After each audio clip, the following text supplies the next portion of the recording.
রেলপথে জমিজটে বিভ্রান্ত ভাবাদিঘি, ফুটবে কি পদ্মফুল? জমি জটের তিক্ততায় শেষ পর্যন্ত ভোট বাক্সে প্রতিফলিত হতে চলেছে বলে মনে করছেন রাজনৈতিক মহলের এক অংশ। আর সেই কারণেই পট পরিবর্তনের শোরগোল আরামবাগ লোকসভা জুড়ে। সন্দেশখালির পর ভাবাদিঘির আন্দোলনকারী মহিলারা আরামবাগ লোকসভা কেন্দ্রের বিজেপি প্রার্থী অরূপ কান্তি দিগারের প্রচার মিছিলে গলা ফাটায়। ফুলের মালা দিয়ে বরণ করে নিলেন বিজেপি প্রার্থীকে। 2017 থেকে ভাবাদিঘি বাঁচাও আন্দোলন করে আসছে ভাবাদিঘির মানুষজন। কয়েকদিন আগেও রেল দপ্তরের আধিকারিকদেরকে ঘিরে বিক্ষোভ দেখিয়েছে এলাকার মহিলারা। সব মিলিয়ে সমীকরণ বদলের কিন্তু যথেষ্ট ইঙ্গিত মিলছে ভাবাদিঘির মানুষজনের আচার আচরণে। যদিও ভাবাদিঘির মহিলারা বলছেন, সন্দেশখালীর নির্যাতিতা মহিলারা যদি প্রচার করতে পারেন তবে তারাও বারংবার নির্যাতিতা হয়েছেন শাসক দলের কাছে। আর ঠিক সেই কারণেই চিত্রপট বদল এবং অরূপ কান্তি দিগারের প্রচারে অংশ নিয়েছেন তারা। প্রচারে অংশগ্রহণ করা ভাবাদিঘির মানুষজন কি জানাচ্ছেন, শুনুন বিস্তারিত।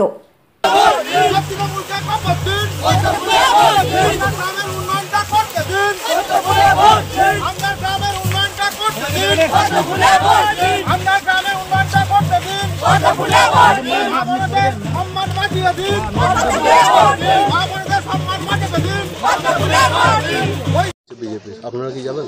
হ্যাঁ, অবশ্যই যাব। কোথায় যাবেন?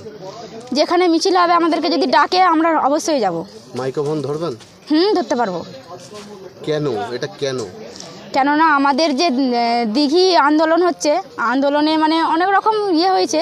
আমরা চাই আমাদের মানে যেমন যেটা সত্যের পথে বেঁচে থাকতে আমরা মানে সেরকম দিঘিকে আমরা আগুলতে চাই। আপনাদের হেনস্থা করেছে? হ্যাঁ, আমাদেরকে অনেক রকম হেনস্থা হতে হয়েছে। এমনকি আমাদের বাজার দোকান বন্ধ করে দিয়েছে, আমাদের মুদিখানা বন্ধ করে দিয়েছে, রাস্তায় বেরোনো বন্ধ করে দিয়েছে, বাসে কোথাও যাতায়াতের পথ সেটাও বন্ধ করে দিয়েছিল এবং মানে যে ওষুধ মেডিকেল নেবে সে ওষুধটা পর্যন্ত বন্ধ করে দিয়েছিল।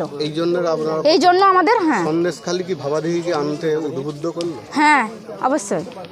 আপনার নাম? শ্রাবণী মালিক। ভাবাদিঘির মহিলারা দেখেছেন যে মোদিজি কী ধরনের কাজ করছেন, কিভাবে দেশকে নিয়ে যাচ্ছেন। তাতে মোদিজির আদর্শে তারা মুগ্ধ। সেভাবেই ওনারা আসছেন এবং তারা নিরাপত্তা বোধ করছেন এবং সেই জন্যই আমরা আজকে ভাবাদিঘিতে প্রচার পর্ব করছি। তারা আমাদেরকে স্বাগত জানাচ্ছেন এবং আমাদের পাশে দেখছি আমাদেরকে জয়ধ্বনি দেওয়া সমস্ত কিছুই করছেন আমাদেরকে উৎসাহ। কি ভাবাদিঘিকে রাস্তা দেখালো? ভাবাদিঘি তো সন্দেশখালীর আগের থেকে শুরু হয়েছে, রাস্তা দেখানোর কিছু নেই। যে যার জায়গায় সত্যের জন্য আন্দোলন করছেন এবং সত্যকেই বাঁচিয়ে রাখার জন্য চেষ্টা করছেন। তিনি আজকে মা বোনেদের মান ইজ্জত রক্ষা করতে পারছেন না। তিনি আজকে সন্দেশখালীতে যেভাবে মহিলাদের অত্যাচার চলছে, কেন এই অত্যাচার চলবে? একজন মহিলা মুখ্যমন্ত্রী